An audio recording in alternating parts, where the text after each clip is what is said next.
Esses três investimentos eu considero fundamentais, obrigatórios eu ter na minha carteira, no meu portfólio pessoal, em 2025.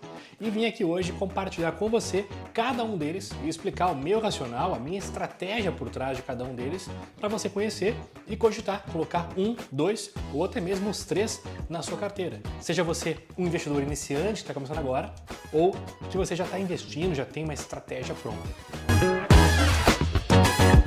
Olá, bem-vindo, bem-vinda, investidor, investidora, Thiago por aqui. Eu quero hoje falar sobre três investimentos fundamentais, obrigatórios. Eu não tiro eles da minha carteira esse ano por nada.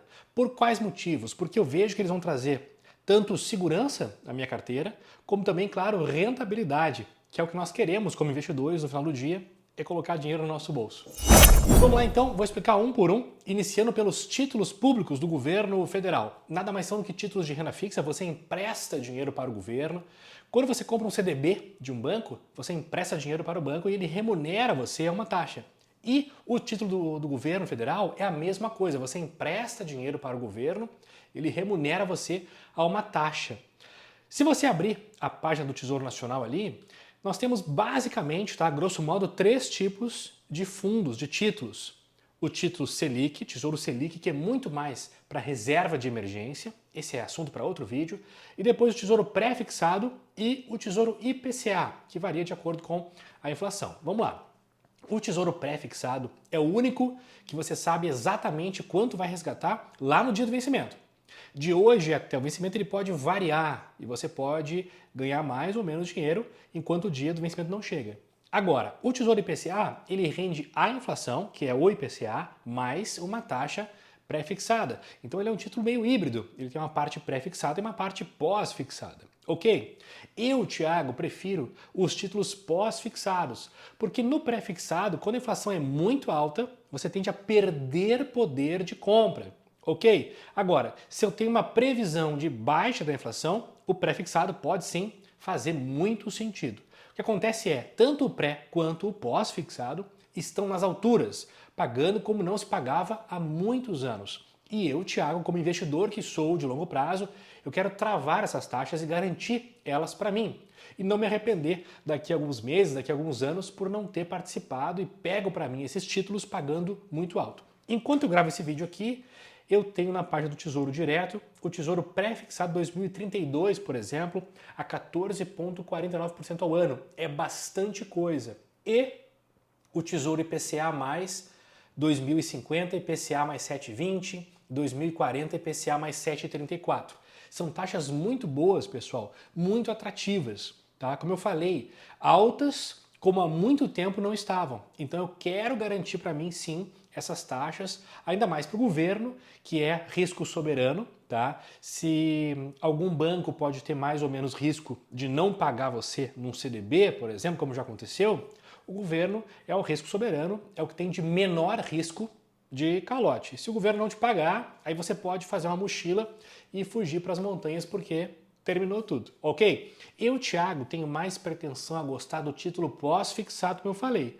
Agora, você pode variar e mesclar na sua carteira de renda fixa. Por exemplo, 30% em pré, 70% em pós, ou 20% em pré, 80% em pós. Eu tenho sim uma pequena parte da carteira de renda fixa em título pré-fixado, travei uma taxa boa, mas prefiro ainda os tesouros pós-fixados atrelados à inflação. É um título que vale muito a pena você cogitar, você estudar hoje em dia para aproveitar essas taxas. O segundo ativo de hoje que eu faço questão de ter na minha carteira em 2025 são ações pagadoras de dividendos. E por dois motivos. Por mais básico e banal que isso possa parecer, nós estamos num momento, pessoal, onde eu vejo muitas empresas baratas, descontadas, muito abaixo do seu preço justo. E se essas empresas vão pagar gordos dividendos, eu vou ganhar duas vezes. Por quê? Vamos lá, presta atenção aqui comigo. As empresas pagam dividendos pelo número de ações que você tem e não pelo valor investido. Ou seja, você vai investir numa certa empresa um valor X e ela custa R$100. Você compra um certo número de ações. Agora, se ela não custa mais R$100, ela custa 50, concorda que você vai comprar o dobro de ações e, por consequência, vai receber o dobro de dividendos. Então hoje, Quando eu olho para empresas pagadoras de dividendos, eu vejo um cenário muito favorável por esses dois motivos. Por elas, número um, estarem baratas, estarem muito abaixo do seu preço justo e por eu entender que elas vão realmente pagar dividendos gordos, tá? Que vão cair no nosso bolso direto sem impostos. Então eu ganho duas vezes. Eu recebo mais dividendos e eu ganho ao longo do prazo com a valorização desse papel, dessas empresas. Então eu não posso perder, não posso ficar de fora. Se eu fosse você, eu olharia também para essas empresas e avaliaria colocar também na minha carteira para ganhar duas vezes, tanto na parte de dividendos quanto na parte de valorização desse papel. E por fim, e não menos importante, o terceiro ativo de hoje, Bitcoin.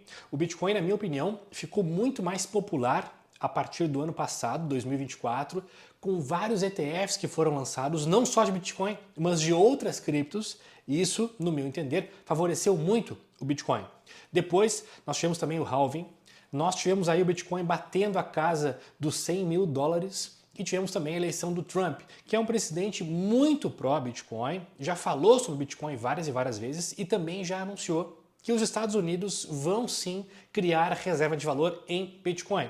E se sabe que outros vários países, Rússia, Índia, China, Inglaterra, El Salvador, fazem também reserva de valor em Bitcoin. Isso é muito importante porque tem muito mais praticidade, muito mais agilidade e até mesmo segurança.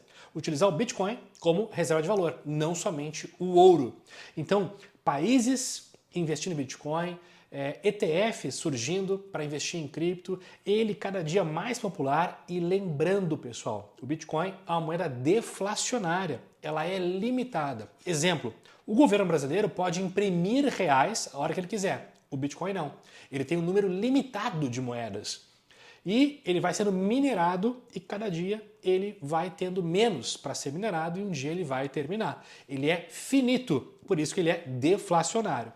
Como já bateu ali a casa dos 100 mil dólares e hoje, enquanto eu gravo esse vídeo, está na casa de 80 mil, mais ou menos 81 mil dólares, eu vejo como um ponto muito bom de entrada no Bitcoin para quem não tem ou quer aumentar a posição nessa cripto. Esses são os 3 ativos que eu faço questão de ter na minha carteira em 2025.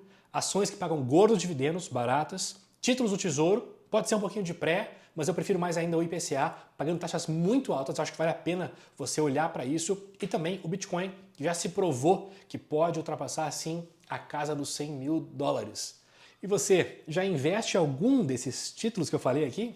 Deixa para eu saber aqui nos comentários. E se curtiu o vídeo, dá o teu like e se inscreve no canal para receber mais conteúdos como esse. Valeu e até a próxima!